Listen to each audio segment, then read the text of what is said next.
आम आईआईसी पचारू जदि आपण आरेस्ट न कर पारे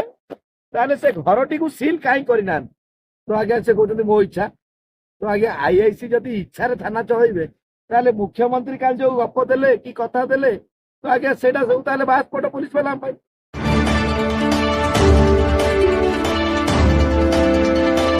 सुमंत स्वाई उच्च न्यायालय आईनजीवी जे आज्ञा देखंतु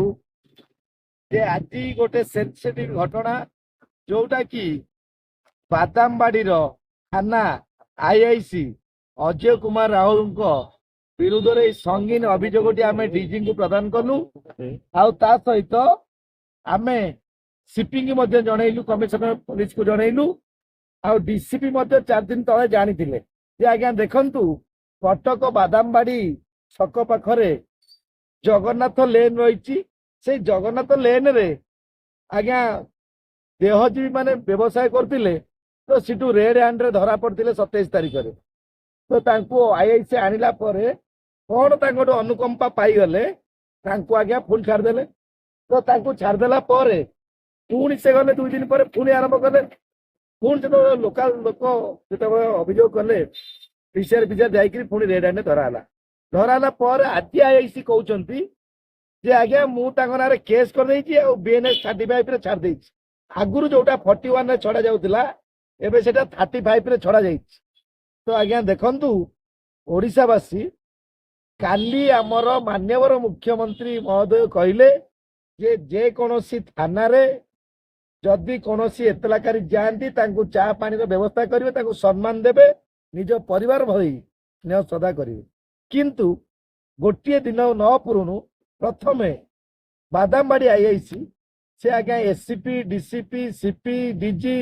मुख्यमंत्री क्या मानिया राजी नुहति जे अजय कुमार राहुल तो आज्ञा जदि देह व्यवसाय रे लिप्त थिबा व्यक्ति माने धरा पड़िले आजिकाली विभिन्न ट्रेंड चलची केते प्रकार नूतन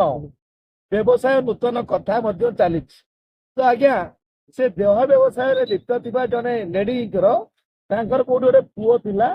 से 10th परीक्षा दउतिला जे आज्ञा जोटी व्यवसाय होती से पुओ परीक्षा दब ना से पाठ पढ़ी पारे तेणु यहाँ गोटे बाहानाबाजी गोटे चाल थिला तेणु जो आईआईसी महोदय यही घटनाटी को माने निजे निजे मालिक निजे कोर्ट निजे आईन मंत्री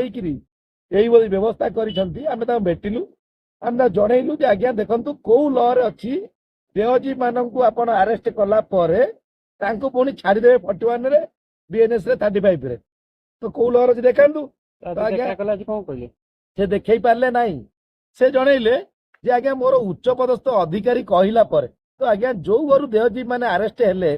से घरटी को निश्चिंत रूपे सील करिया कथा तो आज्ञा देखंतु कटक रे एते गणमाध्यम अछंती जोटा कि सैटेलाइट रे काम करथिया व्यक्ति माननकु कोन जे दिया जाइछि संवाद धरित्री आउ ता सहित प्रमेय इंपोर्टेंट पेपर रे या उल्लेख रही जे कौ किंगपिंग आ कौ देहजीवी तांकर ना सब मेंशन रही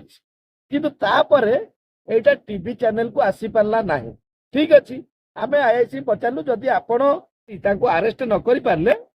ताले से घरटी को सील काई करिना तो आज्ञा से कहते मो इच्छा तो आज्ञा आईआईसी जदि इच्छा रे थाना चलइबे ताले मुख्यमंत्री काल जो गप देले कि कथा देले तो आज्ञा सेटा सब ताले बासपट पुलिस वाला तो निहाती क्रमे आपण मान देखंतु ओडिशावासी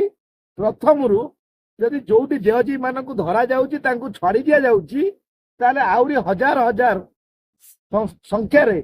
से ही संस्था गढ़ी उठिब जो हिसाब से बेकार माने आजिकाली बास कर बेकार युवक युवती माने तो निश्चित रूपे यह आईआईसी ऊपर कार्यानुष्ठान ग्रहण करा आम डीजी को लेटर देके आसिलु सीपी को भेटिकी यही बाबद जनइलु आ जदि यह कार्यकारी न हुए आम निश्चिंत हाइकोर्ट रे इनाक्शन करूँ आ सहित आम मान्यवर मंत्री आईन मंत्री आ मान्यवर मुख्यमंत्री को भेटी यही बाबद कहीं यही घटना घटी निश्चिंत आम जनइबू तेणु यह आज आमर थिला डीजी पाखरे और सीपी पाखरे यह आमर अभियोग देकी वर्तमान आसिलु तो प्रेस मीट रिलीज रे आपन साक्षात करो।